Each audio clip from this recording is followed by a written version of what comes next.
क्योंकि उसके पास जो बंदूक थी वो काफी पुरानी थी और उससे यह कारनामा कर पाना काफी मुश्किल था। अगली ट्रेनिंग इन स्नाइपर्स के लिए और मुश्किल थी क्योंकि इन्हें फ्लेयर की रोशनी में अपने टारगेट को शूट करना था और वो भी रात के अंधेरे में। यहाँ सीनियर ने फ्लेयर छोड़ी और सभी ने अपना निशाना लगाया, लेकिन कोई भी टारगेट को हिट नहीं कर सका। यहाँ मकोला ने गोली नहीं चलाई और फ्लेयर की रोशनी में अपने टारगेट की दूरी का अंदाजा लगाया और अपनी मैथ की नॉलेज को यूज करके एक परफेक्ट शॉट मारा। ये देखकर उसका सीनियर उससे काफी इंप्रेस हुआ और उसे उसका मनचाहा कोड नेम दे दिया। ऐसे ही दिन बीतते गए और मकोला जी जान से अपनी ट्रेनिंग में लगा रहा और फाइनली वो दिन भी आ गया जब इनकी ट्रेनिंग का रिजल्ट आने वाला था। यहाँ कर्नल ने मकोला को सैल्यूट किया और उसे बताया कि उसने इस टेस्ट को पास कर लिया है। थोड़े दिनों बाद कर्नल मकोला के पास आता है और उससे कहता है कि वह अपना सामान पैक कर ले क्योंकि उन्हें एक मिशन पर जाना है। खबर आई है कि कुछ रशियन सैनिकों ने एक चेक पोस्ट पर कब्जा कर लिया है। जल्दी मकोला की टीम लोकेशन पर पहुंच गई और अपना निशाना लगाकर बैठ गई और अभी यह लोग उन रशियन सैनिकों को मारने ही वाले थे। तभी इन्हें एक गाड़ी दिखी जो चेक पोस्ट की तरफ बढ़ती जा रही थी। इधर रशियन सैनिकों ने गाड़ी को रोक लिया और अंदर मौजूद लोगों से बाहर आने को कहा। उन्होंने उनके पासपोर्ट को चेक किया और पूरे गाड़ी की भी तलाशी ली और जब सब ठीक रहा तो इन सैनिकों ने उन्हें जाने की परमिशन दे दी, लेकिन इनके पासपोर्ट्स को अपने पास रख लिया। जब उन लोगों ने इसका विरोध किया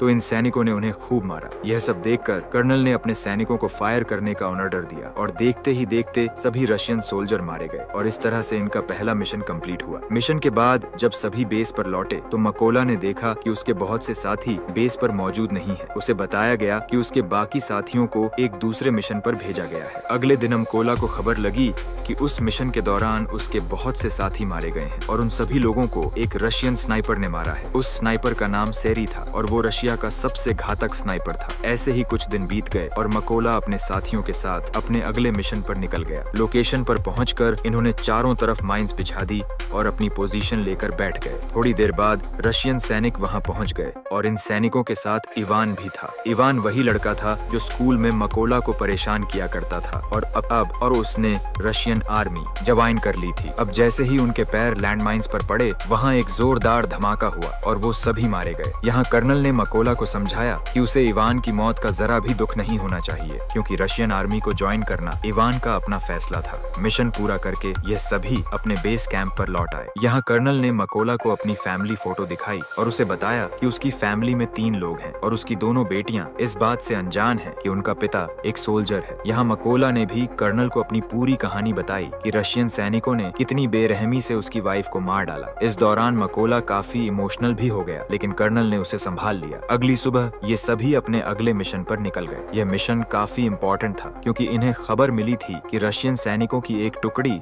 इस रास्ते से गुजरने वाली है। कर्नल और मकोला फटाफट से लोकेशन पर पहुंचे और अपनी पोजीशन लेकर बैठ गए। थोड़ी देर बाद इन्हें 2 रशियन सैनिक दिखे जो अपनी बाकी की टीम का इंतजार कर रहे थे। यहाँ मकोला यह नोटिस करता है कि उनमें से एक सैनिक वो है जिसने उसकी वाइफ को गोली मारी थी और वह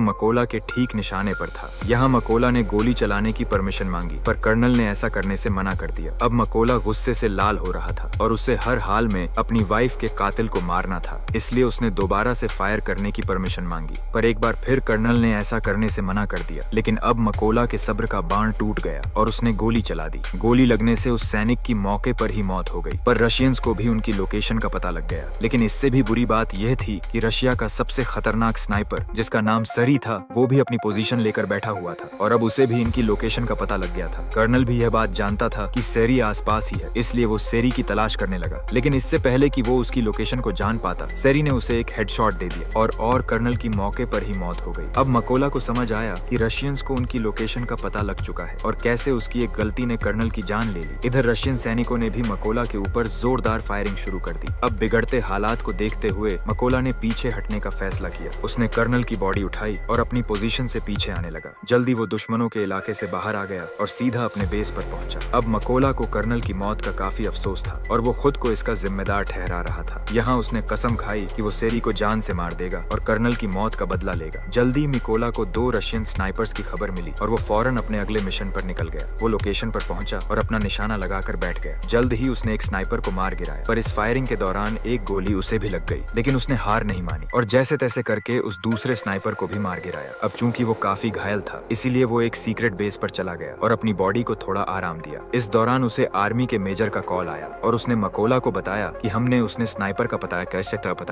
लगा लिया है जिसने कर्नल को मारा था। इसके बाद मकोला अपने बेस पर पहुंचा और यहाँ मेजर सभी को स्नाइपर के बारे में बताने लगे। मेजर बताते हैं कि उस स्नाइपर का नाम सेरी है और वो रशिया का सबसे बेहतरीन स्नाइपर है। सेरी ने यूक्रेन के 6 सबसे काबिल स्नाइपर्स को मार गिराया है, इसलिए हमें उसे हल्के में नहीं लेना चाहिए। मेजर बताते हैं कि सरी एक ऐसा स्नाइपर है जो आमतौर पर अपनी पोजीशन को चेंज नहीं करता और एक खास लोकेशन पर बैठकर अपने दुश्मनों का शिकार करता है। अब ये सभी लोग एक प्लान बनाते हैं कि वह सेरी की लोकेशन पर 2 बनाकर जाएंगे। प्लान के मुताबिक इनकी पहली टीम रशियन सैनिकों पर सामने से अटैक करेगी और जब वो इस अटैक में बिजी होंगे तो इनकी दूसरी टीम उन लोगों पर पीछे से हमला करेगी। इस भगदड़ का फायदा उठाकर मकोला बिल्डिंग के अंदर जाएगा और सरी को मार देगा। पूरी प्लानिंग हो जाने के बाद यह सभी उस लोकेशन की तरफ निकल गए। लोकेशन पर पहुंचकर सभी स्नाइपर्स ने अपनी पोजीशन ले ली और अपना निशाना लगाकर बैठ गए। इधर मकोला भी चुपके से बिल्डिंग में एंटर हुआ, जहां उसे 2 रशियन सैनिक दिखे। उसने बिना देरी किए इन दोनों को मार डाला और बिल्डिंग में आगे बढ़ गया। इसके बाद उसने अपनी टीम को सिग्नल दिया और सिग्नल के मिलते ही उन्होंने सभी सैनिकों को मार डाला। इधर शेरी ने यह नोटिस किया कि उसका कोई भी साथी उसे रिपोर्ट नहीं कर रहा है। उसे कुछ गड़बड़ महसूस हुई, इसलिए वो बिल्डिंग के छत पर चला गया जहां पहले से एक स्नाइपर मौजूद था, लेकिन ऊपर जाकर उसने देखा तो वो स्नाइपर मर चुका था। और अब शेरी को एहसास हुआ कि यूक्रेन के सैनिकों ने उसे चारों तरफ से घेर लिया है। उसने अपने बेस पर बैकअप के लिए कांटेक्ट किया, लेकिन बैकअप को उस तक पहुंचने में अभी 10 मिनट और लगने वाले थे। यह सुनकर वो फटाफट से अपनी पोजीशन पर आया और क्रैनी सैनिकों को ढूंढने लगा, लेकिन तभी उसे मकोला का एक खिलौना दिखा जो उसे उसकी वाइफ ने दिया था। अभी शेरी कुछ सोच पाता कि तभी मकोला ने उस पर हमला कर दिया और उसे चाकू मार मार कर उसकी जान ले ली। लेकिन इस हाथापाई के चलते बिल्डिंग में मौजूद दूसरा स्नाइपर थोड़ा अलर्ट हो गया, लेकिन अभी वो कुछ कर पाता उससे पहले मकोला ने उसके पास से ग्रेनेड फेंक दिया और इस धमाके में ये आखिरी स्नाइपर भी मारा गया। इधर सरी की बुलाई